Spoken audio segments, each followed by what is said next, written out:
درېلند تازه او وروستي خبرونه د ناکامورا نیمګړي پروژې به څوک بشپړوي؟ بل لور ته بیا ډاکټر عبدالله ته ولې د طالبانو نیتونه مردار ښکاري او په مجیب رحمان باندې بیا څه شوي دي؟ سلامونه لیدونکو، دا درېلند مهم خبرونه کولی شئ په دې ویډیو کې وګورئ، خو له هر څه مخکې زموږ یوټیوب چینل در سره سبسکرایب کړئ. د افغانستان ولسمشر محمد اشرف غني وایي حکومت ژمن دی چې د ډاکټر تیتسو ناکامورا نیمګړي پروژې بشپړې کړي. محمد اشرف غني دا خبرې نن د جاپاني بشرپاله ډاکټر تیتسو ناکامورا د وژنې د لومړي ترین په مناسبت په یو ویډیویي پیغام کې کړي دي. هغه زیاتوي چې ترهګر له موږ څخه یو بشرپاله انسان واخیست، خو د هغه ځلانده میراث او کاري روحیه به د افغانانو د راتلونکو نسلونو په زړونو کې وي.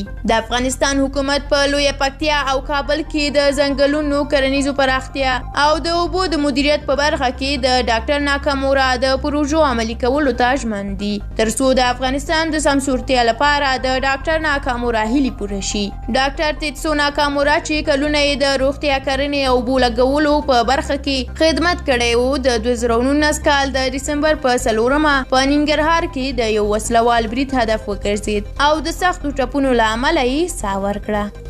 او بل لور ته د مصالحې عالی شورا مشر ډاکټر عبدالله پر طالبانو غږ کړی دی چې سولې ته دې پاک نیت وښیي او د دې لپاره دې تاوتریخوالی کم کړي. نوموړي تیر ماښام مرکز ګردیز کې د موټر بم برید د غندنې په اړه پر خپلې فیسبوک باندې لیکلي دي چې یو ځل بیا پر وسله طالبانو غږ کوم چې سولې ته د پاک نیت ښودلو لپاره تاوتریخوالی کم کړي، وینه بهېدنه دې ودروي او افغان وژنې ته دې د پای ټکی کېږدي، ترڅو ټول هغه ارمان ته ورسیږي چې تلپاتې او باعزته سوله ده. نوموړي ګردیز ښار کې د شوي برید په اړه لیکلي دي چې په داسې حال کې چې د افغان سولې په برخه کې بې مخني پرمختګ شوی، په کور دننه او بهر د سولې لپاره اجماع رامنځته شوې، د سولې په برخه کې زموږ هیلې زیاتې شوي، په دوحه کې د ګډ مرکچي پلاویو په خبرو اترو کې پرمختګ شوی. دغه ډول خونړي بریدونه دا ټول پرمختګونه د ګواښ سره مخ کوي. د وطن دښمنان په دې ډول ناکامو هڅو موږ له خپل اصلي مسیر چې هغه په هیواد کې تلپاتې باعزت او ټول منلې سوله ده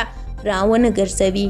او بلاخوا د افغانستان کرکټ ملي لوبډلې وروتو پچونکی مجیب الرحمان په کورونا وایرس اخته شوی دی. مجیب الرحمان چې دا مهال په استرالیا کې دی، د کرکټ نړیواله شورا وایي چې د نوموړي د کورونا ټیسټ مثبت دی.